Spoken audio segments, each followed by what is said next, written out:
नमस्कार दोस्तों, आज के वीडियो में स्वागत है आप सभी का। तो दोस्तों, आज हम बात करने वाले हैं कि जैसे बहुत लोगों का सवाल है जो यूपीएससी की तैयारी करते हैं, ठीक है। यूपीएससी या आपका स्टेट पीएससी जो होता है उसकी तैयारी जो करते हैं, उन लोग का सवाल होता है बहुत से बच्चों का कि हम कितना आवर्स पढ़ें, ठीक है। कितना आवर्स यानी कितना घंटे पढ़ें, हमें कितना घंटे पढ़ना चाहिए तब हम आईएएस, पीसीएस या आईपीएस जो है कि बन पाएंगे, ठीक है। आज हम इस वीडियो में इसी बारे में चर्चा करने वाले हैं कि आपको कितने घंटे पढ़ने चाहिए। देखिए, मैं यहाँ पर दो तरह के स्टूडेंट को लेता हूँ, या कहे तीन तरह के स्टूडेंट को लूँगा मैं, ठीक है। देखिए, पहले वो हैं जो अभी अंडर ट्वेल्थ में हैं, अंडर ट्वेल्थ में, ठीक, यानी कि कक्षा 12 के पहले वाले बच्चे। दूसरे वो हैं जो अभी ग्रेजुएशन कर रहे हैं, ग्रेजुएशन यानी कि अभी जो ट्वेल्थ पास आउट हो चुके हैं, ठीक है, पास हो चुके हैं, लेकिन अभी भी ग्रेजुएशन कंप्लीट नहीं किए, अभी कर रहे हैं, वो फर्स्ट ईयर सेकेंड ईयर या जो भी अभी कर रहे हैं। और तीसरे जो ग्रेजुएट हो चुके हैं, ठीक है, ग्रेजुएट जिनका कंप्लीट हो चुका है। हम तीन तरह के विद्यार्थियों को इसमें कवर करेंगे कि किसको कितने घंटे पढ़ने चाहिए। देखिए, जो अब हम लेते हैं कि कक्षा 12 तक जो बच्चे हैं, यानी क्लास जो 12th तक के बच्चे हैं, इनसे मैं ये कहना चाहूँगा कि अगर आपका ड्रीम है यूपीएससी, ठीक है, यूपीएससी या फिर कोई भी स्टेट पीएससी आपका अगर ड्रीम है, तो सबसे पहले देखिए आप 12th तक जो भी जिस भी उसे साइड से पढ़ रहे हैं, जैसे मान लीजिए कि आप मैथ से पढ़ रहे हैं, साइंस से पढ़ रहे हैं, बायो से, फिजिक्स, केमिस्ट्री, आपका जो सब्जेक्ट वो तो मान लीजिए साइंस में ही आता है। कहने मतलब है आप आर्ट्स से पढ़ें, कॉमर्स से पढ़ें, या बायो से पढ़ें या मैथ से पढ़ें। देखिए, आपको कोर्स कंप्लीट करना है। कोर्स का मतलब कि आपको 12th का पढ़ना है, 12th तक की कोर्स पढ़ने हैं। मान लीजिए हो सकता है कि आप 11th में हो, कोई 10th में हो सकता है, कोई 12th में हो सकता है। तो आप जिस भी क्लास में होंगे अभी उस क्लास का कोर्स पढ़ना होगा। उसके साथ साथ अगर आप सोच रहे हैं यूपीएससी की तैयारी करने के लिए, तो कहीं ना कहीं देखा जाए तो ये थोड़ा सा निगेटिव पॉइंट हो जाता है कि अगर आप इधर शिफ्ट होंगे तो पता लगा इसके चक्कर में आपका ये 12th जो अच्छे से मार्क्स जो है आप गेन न कर पाएँ, घर पे आपको डांट पड़े हो सकता है। क्योंकि आजकल देखिए, माँ बाप ऐसे हो गए कि उनको परसेंटेज से मतलब होता है, लेकिन उनको ये समझना होगा माँ बाप को भी परसेंटेज मतलब नहीं रखता है। आपके बच्चे की जो सक्सेस है, ठीक है, सक्सेस वो मतलब रखती है कि आपका बच्चा आज से 5 साल 10 साल बाद कहाँ पर है। अगर एक अच्छा खासा पढ़ा लिखा अगर 5 साल 10 साल में कहीं कोई जॉब नहीं पाता है, कोई अच्छा सेटल नहीं हो पाता है, तो एक ऐसा लड़का जो थोड़ा पढ़ने में कमज़ोर रहा वो अगर सेटल हो जाता है तो बेस्ट उसी को माना जाएगा जो सेटल हो गया है। सक्सेस मायने रखता है, परसेंटेज नहीं। ये देखिए, मेरा ये मानना है। तो अब इन बच्चों से हम क्या ये कहेंगे कि जैसे ये पूछेंगे सर हम करें क्या। देखिए, जो अंडर ट्वेल्थ में है, मैं आपको ये बताना चाहता हूँ बच्चों कि देखिए एनसीईआरटी जो होता है, ठीक है, वो आपके सिलेबस में होता ही है। तो ये एनसीईआरटी की जो बुक्स हैं, ये जो सबसे फ़ायदेमंद किसके वो लोग का जो आर्ट्स से लेकर पढ़ रहे हैं उनके लिए ये फ़ायदेमंद होगा यूपीएससी की तैयारी। लेकिन इसका मतलब ये नहीं कि अगर आप मैथ्स लिए हैं, बायो लिए हैं तो आप की तैयारी कमज़ोर हो जाएगी, ऐसा नहीं है। अगर आप 12th में पढ़ रहे हैं तो आप क्लास 6 से लेकर के 12th तक की जो एनसीईआरटी है, ठीक है, एनसीईआरटी है, उसको पढ़िए आप।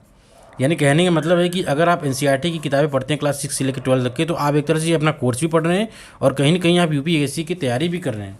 तो आप एनसीईआरटी का जो है नोट्स बनाइए, उस नोट्स को रखिए, उसको भी पढ़िए और अपना कोर्स भी पढ़िए। पर ये ध्यान दीजिए, जब कभी एग्ज़ाम या ऐसा ज़रूरत पड़ जाए कि आपको यूपीएससी के सिलेबस में से और 12th का जो आपको सिलेबस है उसमें से चूज़ करना हो, तो सबसे पहले आप 12th को चूज़ करिएगा।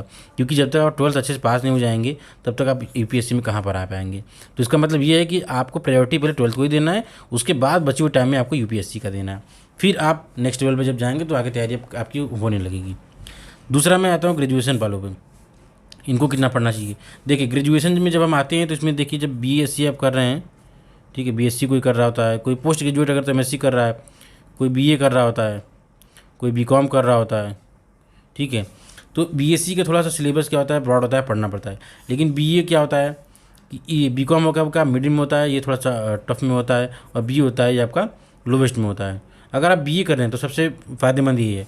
देखिए, कुछ लोग होते हैं कि कुछ लोग बीटेक भी करते हैं, ठीक है, बीटेक भी कर रहे हैं। तो मैं ये कहना चाह रहा हूँ कि अगर आप बीटेक कर रहे हैं और अगर आप बीएससी कर रहे हैं, ठीक है, अगर ये दोनों चीज़ आप कर रहे हैं, कोई भी इनमें से बीएससी बीटेक, तब तो ये मान लीजिए कि आपको पूरा का पूरा टाइम आपको अपने ग्रेजुएशन के टाइम को देना चाहिए। बीएससी आप कर रहे हैं उसके सिलेबस को, या बीटेक कर रहे हैं उसके सिलेबस को। कहने का मतलब ये है, अब जैसे कुछ लोग कहेंगे कि हम सर इसके लिए टाइम देना चाहते हैं, यूपीएससी के लिए टाइम देना चाहते हैं। तो अगर आप इतने सक्षम हैं कि आप बीएससी या बीटेक जो भी कर रहे हैं आप, ठीक है, बीटेक जो भी कर रहे हैं, अगर आप दोनों को टाइम देने के बाद भी, यानी आप अपने अपने सिलेबस को टाइम देने के बाद आपके पास टाइम बचता है इतना कॉलेज वालेज करने के बाद कि आप यूपीएससी को टाइम दे सकते हैं, तो आप 2 से 3 घंटे, ठीक है, 2 से 3 घंटे पढ़ रहे हैं, ठीक है, यूपीएससी के लिए, तो ये काफ़ी है। अब कहेंगे सर 2 से 3 घंटे में यूपीएससी कैसे निकलेगा? तो भाई आप यूपीएससी कब निकालेंगे? जब आपका ग्रेजुएशन यानी बीएससी या बीकॉम बीटेक जो भी करना है कंप्लीट हो जाएगा तभी तो। लेकिन आप डेली अगर 2 से 3 घंटे दे रहे हैं यूपीएससी के सिलेबस को, तो आप बहुत ही अच्छा दे रहे हैं। क्योंकि मैंने आपको इसके पहले वीडियो में बताया हुआ कि एनसीईआरटी आपको पढ़ना मस्ट है, एनसीईआरटी आपको पढ़ना मस्ट है। तो इस 2-3 घंटे में केवल और केवल आपको एनसीईआरटी पढ़ना है, और जब तक एनसीईआरटी कंप्लीट होगी तब तक आप बीएससी से पास आउट हो चुके होंगे या बीटेक कर चुके होंगे, तब आप आइएगा एडवांस बुक पे, एडवांस बुक पे आएंगे, ठीक है। तो कहने का मतलब ये है कि आप अगर 2 से 3 घंटे दे रहे हैं कम से कम, तब इन ग्रेजुएशन वालों के लिए बहुत अच्छा है, ठीक। अब आते हैं चौथा जो है ग्रेजुएट वालों पे, ठीक है, अच्छा, और तीसरा जो है ग्रेजुएट वालों पे, इनको कितना टाइम देना चाहिए? देखिए,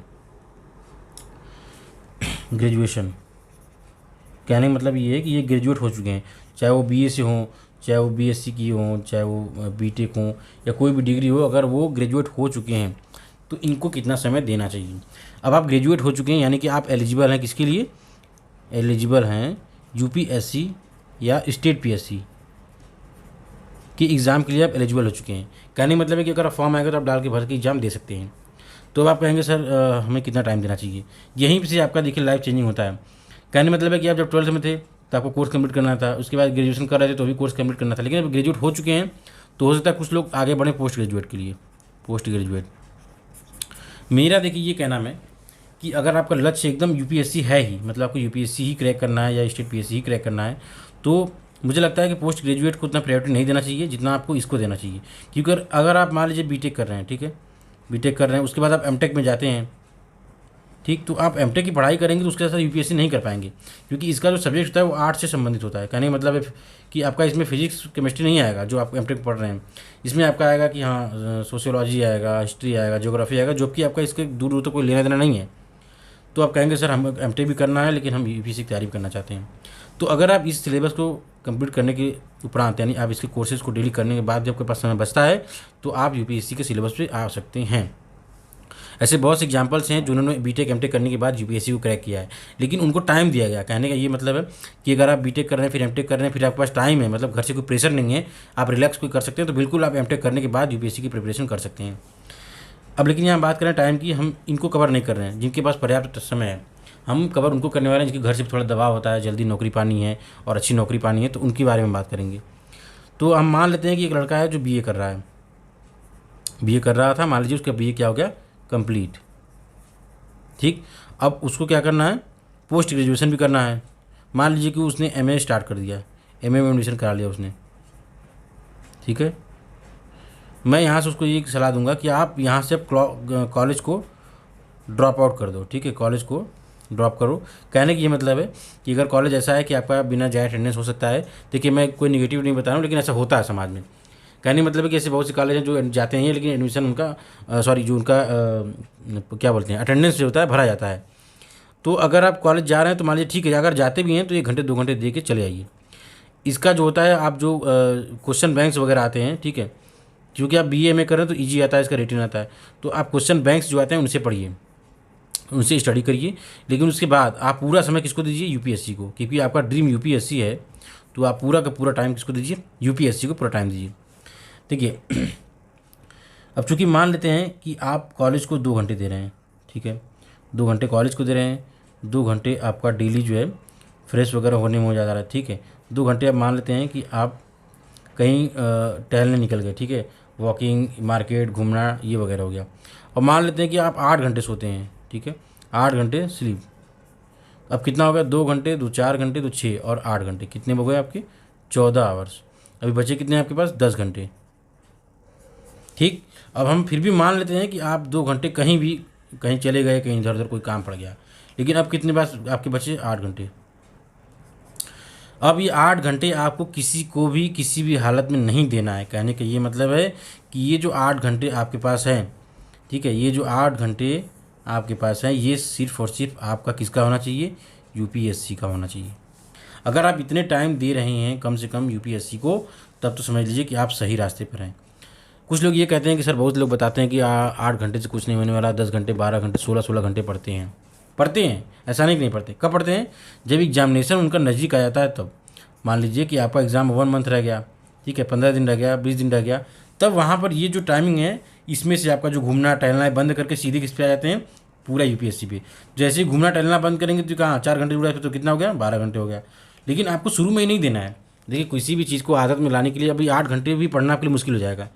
आपको आप शुरू में 8 घंटे नहीं बैठ पा रहे, कोई बात नहीं, आप समय दीजिए। कोई भी आदत अपनाने के लिए ये क्या बोलते हैं उसको, साइकोलॉजिकली प्रूफ है कि 21 दिन का समय लगता है।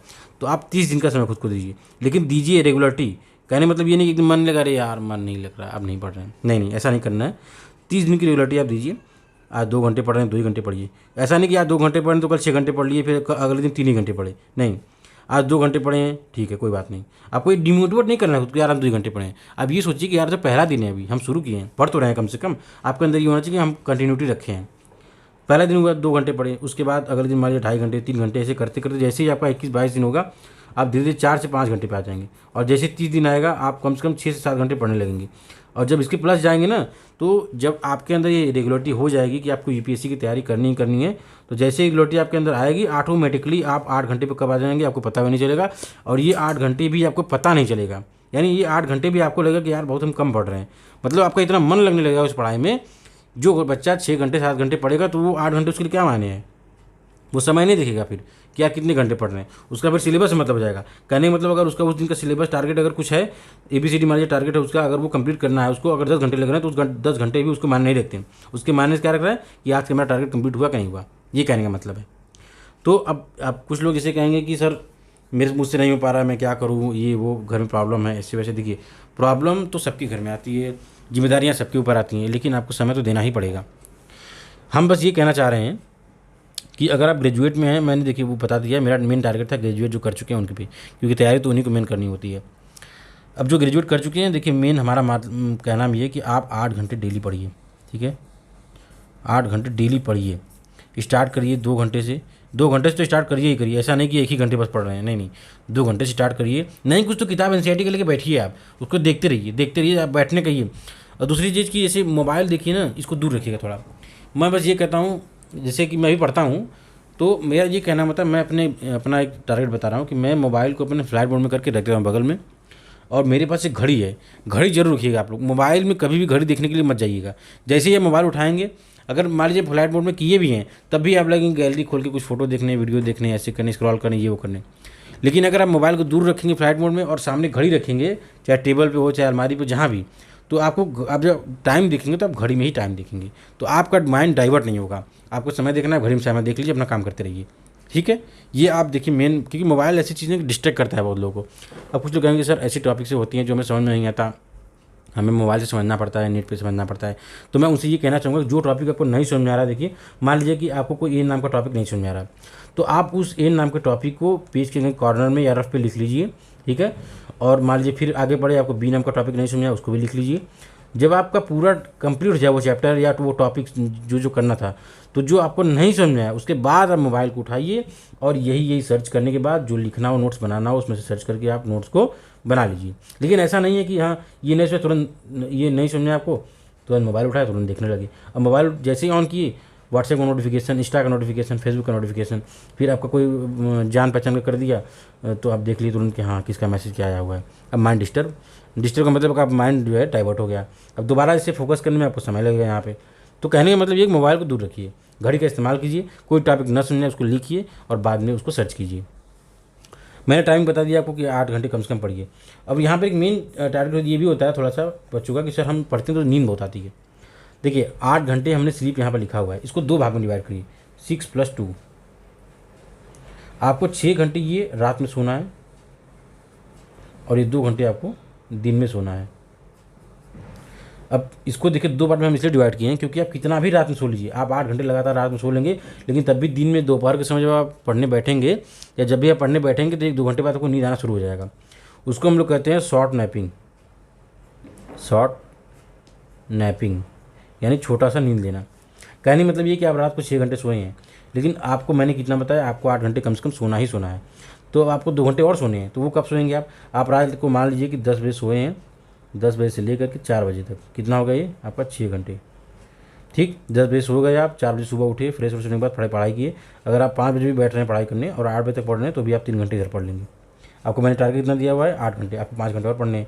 तो आप अगर 8 बजे तक पढ़ रहे हैं, फिर नाश्ता वास्ता करने के बाद, नहाने धोने के बाद आपको मान लीजिए 11-12 बज गया, मान लेते हैं कि 12 बज गया, ठीक है। फिर 12 से 2 आप फिर पढ़िए 2 घंटे, ठीक है, 2 घंटे पढ़ेंगे। तो अब आपको चूँकि 2 बजे जैसे ही बजेंगे ना, आपको नींद आने लगेगा फिर, मतलब तो नींद आएगा ना, तो जैसे ही 2 बजे मान लिया आपको 2 कंप्लीट हो गए, 3 इधर कंप्लीट किए, 2 बाद में कंप्लीट किए, कितने हो गए 5, बचे कितने हैं 3 घंटे। अब यहाँ पर 2 बजे आपको एक और नैप लेना है 2 आवर्स का, जो आपके इस 8 वाले घंटे में से बचे हुए थे। ये 2 घंटे आप जैसे ही नैप लेंगे, 2 घंटे आपको एकदम माइंड एकदम रिफ्रेश हो जाएगा। 4 बजे आप उठेंगे, मान लीजिए कि 4:30 बजे से लेकर आप पढ़ना बैठते हैं और सीधे सीधे पूरा एकदम 7:30 बजे तक बैठिए, ठीक है। कितने हो गए आपके 3 घंटे, और ये 3 इधर कितना हो गया कंप्लीट हो गए, यानी 3 तो 5 और 5 3 ये 8। अब 7:30 बजे से लेकर के 10 बजे सोने तक आप एकदम फ्री हैं। आप इसमें नहाइए धोइए, खाइए पीजिए, मस्ती कीजिए, घूमिए टहरिए, क्योंकि देखिए माइंड को रिलैक्स होना भी ज़रूरी है। ऐसा नहीं कि एक कमरे में बंद हो गया और दुनिया से मतलब ही नहीं है, नहीं नहीं, ऐसे आप डिप्रेशन में चले जाएंगे। लोगों से जुड़ाव भी रखिए, लोगों से जुड़िए, बातें करिए, दुनिया में क्या चल रहा है वो देखिए।